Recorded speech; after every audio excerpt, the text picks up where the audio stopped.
우리 삶에는 참 많은 어려움이 있습니다. 건강의 문제, 또 재정, 자녀, 가정, 사업, 직장, 인간관계 등 우리 삶에 개인적인 또 많은 어려움들이 존재하죠. 여기 우리 자녀들도 많이 와 있는데요. 어리다고 해서 어려움이 없는 것도 아니죠. 우리 서현교회 주일학교 학생들 여기 왔나요? 한번 손 한번 들어보시겠어요? 네, 한번 여러분 제가 새벽이지만 질문할 텐데 크게 한번 대답해 주시면 좋겠습니다. 주일학교 여러분, 여러분들도 사는 게 쉽나요? 어렵나요? 옆에 부모님이 계셔서 대답하기가 곤란한가요? 네, 어리다고 해서 어려움이 없는 것도 아니죠. 학업 때문에 공부, 입시, 또 친구들과의 관계, 또 가정의 문제, 또 건강과 사고 때문에 어려움을 겪는 자녀들도 있을 거라 생각이 듭니다. 그러나 여러분, 우리에게는 특별한 분이 계시죠. 우리를 지키시는 분이 계십니다. 우리와 함께 하시는 분이 계시죠. 인생의 많은 어려움 속에서도 우리와 늘 동행하시는 분이 계십니다. 이분은요, 전능하신 분이시죠. 온 세상 만물을 창조하시고 우리를 창조하신 분, 또 우리를 사랑하셔서 우리에게 아들 예수님을 보내어 주신 분이 계십니다. 여러분, 이분이 누구실까요? 네, 하나님이시죠. 우리 아까 고백한 찬양처럼요, 나의 가는 길 주가 인도하시네. 네, 하나님께서 우리를 지키시고 우리를 인도하십니다. 성경에는요, 우리를 지키시고 우리와 함께 하신다는 하나님의 말씀이 정말 많이 기록되어 있습니다. 하나님은 우리의 반석이 되시고 우리의 피난처이시며 방패가 되시고 구원의 뿔이 되시며 선한 목자이시고 우리를 푸른 초장으로 인도하시는 분, 그분이 바로 우리 하나님이시라는 사실을 여러분 믿으시기를 축복합니다. 오늘 본문에는 야곱이라는 사람이 등장합니다. 여러분, 야곱도 하나님의 약속을 받았던 사람이었습니다. 야곱의 인생에 어려움이 참 많이 있었죠. 야곱은 쌍둥이 형이 한 명 있었는데 형 에서의 미움을 받아서 에서가 이 동생 야곱을 죽이려고 해서 10대쯤 되었을 때 야곱은 형을 피해서 도망을 나오게 되었습니다. 형이 자신을 죽일까 봐 너무너무 무서웠죠. 그래서 형을 피해서 외삼촌 라반의 집으로 멀리 도망을 가게 되었습니다. 야곱 정말 불쌍하죠. 형에게 미움을 받아서 죽을까 봐 집을 떠나 부모를 떠나 멀리 도망가는 신세가 된 겁니다. 그런데 도망가는 그 길에, 형을 피해서 외삼촌 집으로 가는 그 길에 베델이라는 곳에서 야곱이 하나님을 만나게 되었습니다. 그리고 하나님께서 야곱에게 이렇게 약속해 주시죠. 28장 14절 15절 말씀입니다. 내 자손이 땅의 티끌같이 되어 내가 서쪽과 동쪽과 북쪽과 남쪽으로 퍼져 나갈지며 땅의 모든 족속이 너와 내 자손으로 말미암아 복을 받으리라. 내가 너와 함께 있어 내가 어디로 가든지 너를 지키며 너를 이끌어 이 땅으로 돌아오게 할지라. 내가 네게 허락한 것을 다 이루기까지 너를 떠나지 아니하리라. 하나님이 야곱에게 이렇게 약속해 주신 겁니다. 도망가는 야곱, 고난과 어려움 속에 있는 야곱에게 내가 너와 함께 하겠다, 너를 떠나지 않겠다, 하나님께서 야곱에게 이렇게 약속하셨습니다. 네, 그렇습니다. 하나님은 우리를 지키시는 분이십니다. 우리와 함께 하시는 분이시죠. 하나님은 전능하시고 영원하셔서 우리를 끝까지 지키시는 분이십니다. 그러나 여러분, 하나님께서 야곱을 지키신다고 하는 이 말씀이 이제부터 야곱의 삶에, 야곱의 인생에 그 어떤 어려움도 없을 것이라는 말씀일까요? 야곱아, 너가 형에게 미움을 받아서 지금 도망은 가고 있지만 이제 내가 너를 지켜주겠다. 앞으로 너에게는 어떤 어려움도 생기지 않을 거다. 너가 하는 모든 일은 이제 앞으로 잘 될 것이고 형통할 것이고 너의 인생에 절대 나쁜 일은 일어나지 않을 거야. 하나님께서 야곱에게 지금 이런 약속을 하고 계신 걸까요?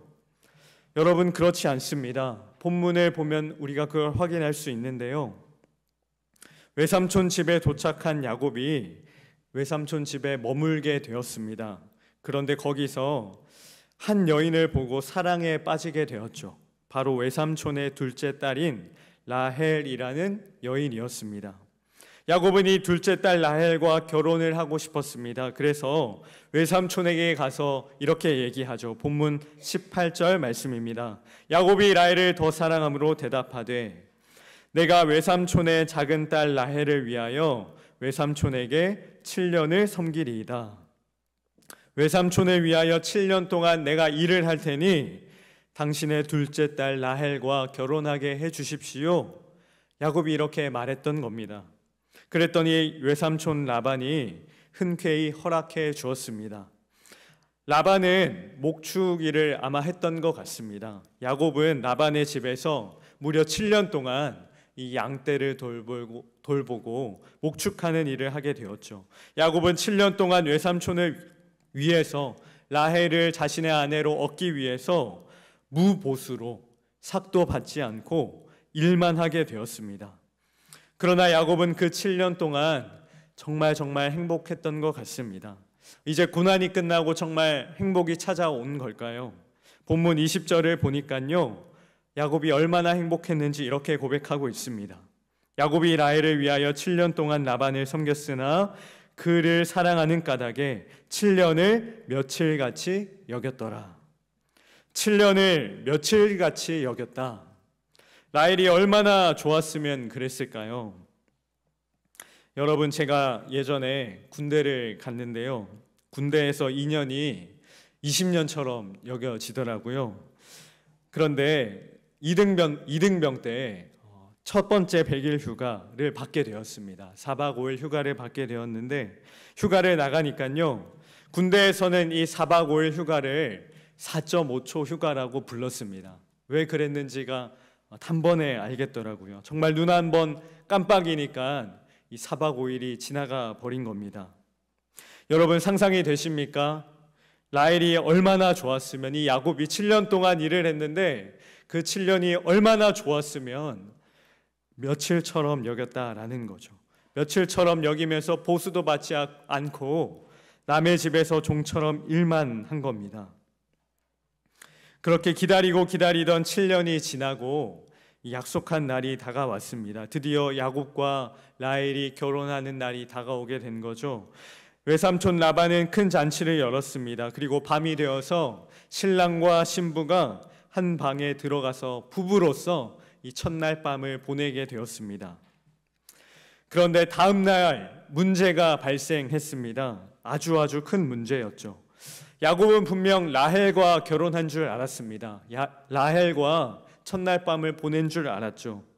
그런데 밤이 지나고 아침이 돼서 보니까 내 옆에 있는 여인이 둘째 딸 라헬이 아니라 언니 레아가 자신의 방에 있었던 겁니다. 본문 25절 말씀입니다.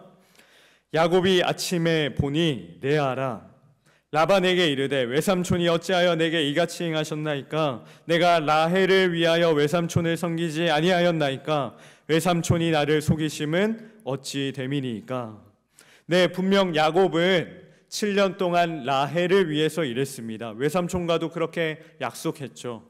그런데 외삼촌이 약속을 어겼습니다. 라헬이 아니라 언니 레아를 야곱에게 준 것이죠. 야곱은 정말 황당하고 어이가 없고 또 화도 났습니다. 그래서 당장 외삼촌에게 다가가서 따졌죠. 외삼촌, 왜 나를 속였습니까? 여러분, 원래 야곱은 이렇게 당당한 사람이 아니었습니다. 야곱은 태어날 때부터 조용하고 내성적이고 순종적인 그런 사람이었죠. 그런데 이 야곱이 얼마나 황당하고 화가 났으면 외삼촌에게 다가가서 이렇게 따졌을까요? 그런데 외삼촌의 대답이 정말 기가 막힙니다. 외삼촌이 이렇게 야곱에게 황당한 이야기를 하죠. 본문 26절, 27절입니다. 라반이 이르되 언니보다 아우를 먼저 주는 것은 우리 지방에서 하지 아니하는 바니라. 이를 위하여 7일을 채우라. 우리가 그도 내게 주리니 내가 또 나를 7년 동안 섬길지니라. 네, 자세한 설명은 생략하고요, 간단히 말해 이 라반의 대답은 이렇습니다. 야곱, 네가 7년 동안 더 일하겠다고 나에게 약속하면 라헬을 너에게 주겠다라고 대답한 겁니다. 야곱은 정말 황당하죠. 외삼촌과 약속해서 7년 동안 일했는데 삭도 받지 않고 종처럼 일만 했는데 이제 와서 7년을 더 일해야 한다니 말입니다. 미안하다, 잘못했다, 내가 실수했다, 잘못했다는 말 한마디 없이 신부를 바꿔치기 한 것도 모자라서 7년을 더 일해야지만 라헬을 주겠다라고 말하는 이 외삼촌이 얼마나 미웠을까요? 여러분, 야곱의 마음이 어땠을까요? 7년 동안 나는 도대체 뭘 했나? 내가 어리다고 무시하는 건가? 에서 형만 아니었으면 여기 올 일도 없었고 여기 와서 이런 수모도 당하지 않았을 텐데 차라리 엄마 아빠가 계신 거기가 더 나았을지도 모르겠다. 뭐 이런 여러 가지 복잡하고 참담한 심정이었을 것 같습니다. 여러분, 야곱의 인생에 왜 이런 일이 벌어진 걸까요? 분명 하나님께서는 베델에서 야곱을 지키겠다고 말씀하셨습니다. 내가 너와 함께하겠다, 너를 결코 떠나지 아니하겠다라고 말씀하셨죠. 그러면 야곱의 삶이 좀 평탄해져야 하지 않을까요? 그동안 형 때문에 그렇게 고생했는데, 형 때문에 죽을 위기도 넘겨서 형을 피해서 이곳까지 멀리 도망쳐 왔는데, 이제 하나님께서 나를 지켜주시겠다고 말씀하셨으면, 하나님 나와 함께 하시겠다고 약속하셨으면 앞으로 하는 일들이 좀 잘 풀리고 좋은 사람 만나서 좀 행복해져야 하는 거 아닌가요? 하나님께서 지켜주시겠다고 하면 좀 돈도 많이 벌고 취업도 잘 되고 하는 일도 잘 되고 결혼할 사람도 잘 만나서 인생이 좀 잘 풀려야 하잖아요. 그런데 야곱의 인생은 그렇지가 않습니다. 야곱에게는 여전히 어려움과 고난이 있다라는 말입니다. 하나님이 지키신다는 이 말씀은 사실이 아니었던 걸까요? 하나님이 그저 말로만 야곱에게 약속해주고 위로만 해주시기 위해서 말씀하셨던 걸까요? 아니요, 그렇지 않습니다. 하나님께서는 야곱을 지키고 계셨습니다. 하나님께서는 야곱을 지키겠다고 말씀하셨죠. 이 말씀은 앞으로 야곱의 인생에 어떤 어려움도 생기지 않을 거라는 말씀이 아니라 어려움 속에서도 너를 지키겠다라는 말씀이죠. 고난 가운데에서도 야곱, 내가 너와 함께 하겠다. 너의 인생에 어려움과 문제가 있겠지만 그 가운데 이제 내가 너와 함께 하겠다. 너를 지켜주겠다라는 말씀입니다. 내 삶에 어려움이 있고 문제가 있고 고난이 있어서 지금 당장 하나님이 보이지 않는 것 같고 하나님의 도움이 내게는 없는 것 같더라도 아니요, 하나님이 그 가운데 함께하고 계신다라는 말씀이죠. 누가복음 4장에서 예수님께서는 사단에게 시험을 받으십니다. 그 중에 이런 시험을 받으시죠. 사단이 예수님에게 이렇게 시험합니다. 예루살렘 성전 꼭대기에서 뛰어내리라. 그러면 시편 91편에 기록된 말씀처럼 하나님이 천사들을 보내어서 너를 지켜줄 거야. 너를 땅에 떨어지지 않도록 받아줄 거야. 사단이 이렇게 예수님을 시험합니다. 하나님이 너를 지켜주시면 너에게 어떤 문제도 일어나지 않을 거야. 너에게 어떤 아픔도 일어나지 않을 거야. 너에게 어떤 고난, 어떤 어려움이 있더라도 하나님이 단번에 해결해 주실 거야. 사단은 말씀을 인용하면서 이렇게 시험하는 겁니다. 여러분, 사단은 지금도 우리를 이렇게 속이고 있습니다. 하나님이 너와 함께 하시면 너의 인생에는 아무런 문제도 발생하지 않을 거야.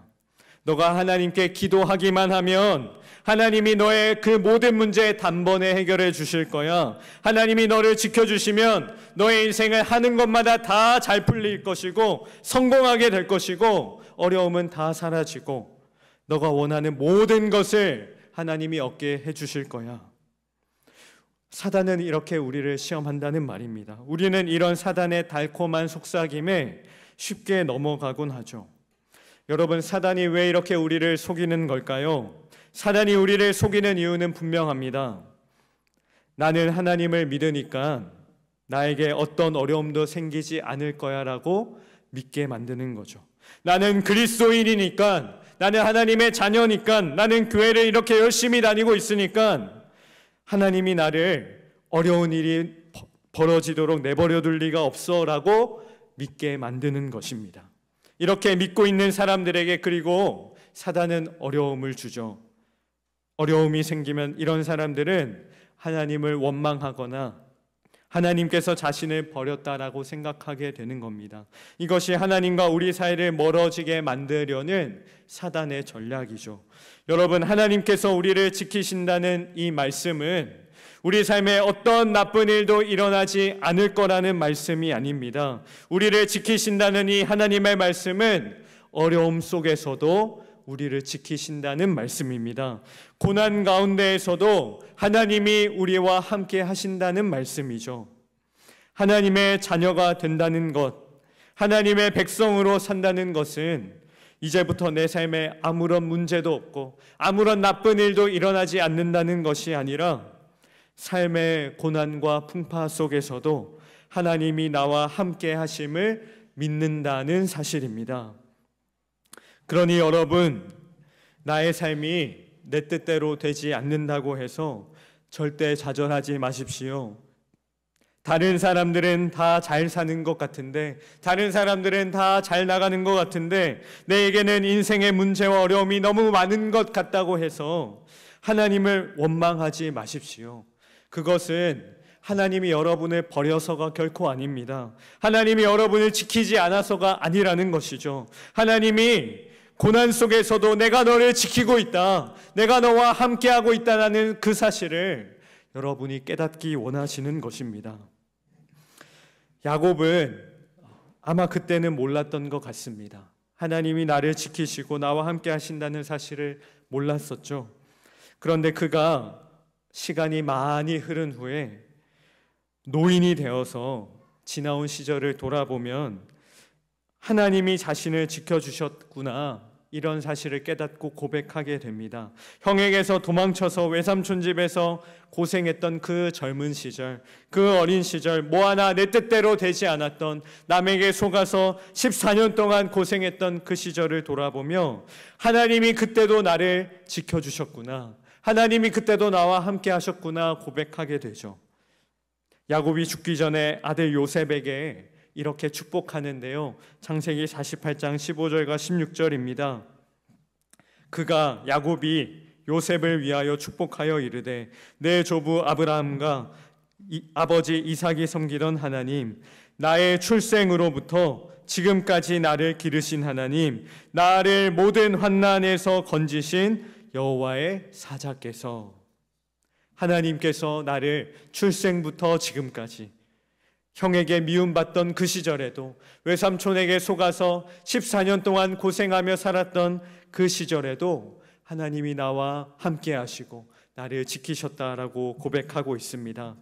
사랑하는 서현 성도 여러분, 하나님께서 야곱을 지키셨던 것처럼 여러분도 지키심을 믿으시길 바랍니다. 고난과 어려움 속에서도 하나님은 여러분과 늘 함께 하고 계십니다. 내 삶에 문제가 있고 어려움이 있는 그 순간에도 하나님은 여러분의 영혼을 지키고 계십니다. 지금 당장 내 눈앞에 하나님이 보이지 않는 것 같더라도 여러분 낙심하지 마십시오. 좌절하지 마십시오. 하나님을 원망하지 마십시오. 우리는 언젠가 반드시 깨닫게 될 것입니다. 하나님이 그 순간에도 나와 함께하고 계셨구나. 모진 인생의 순간에도, 고난과 어려움 때문에 아무것도 보이지 않았던 그 시간에도 하나님이 나를 지키고 계셨구나. 반드시 깨닫게 될 것입니다. 나를 모든 환난에서 건지신 하나님 감사합니다. 주님을 찬양합니다. 주님 보고 싶습니다. 이렇게 우리 하나님 아버지께 고백하시는, 또 그런 고백을 드릴 수 있는 성도 여러분, 저와 여러분 다 되시기를 주님의 이름으로 축복합니다.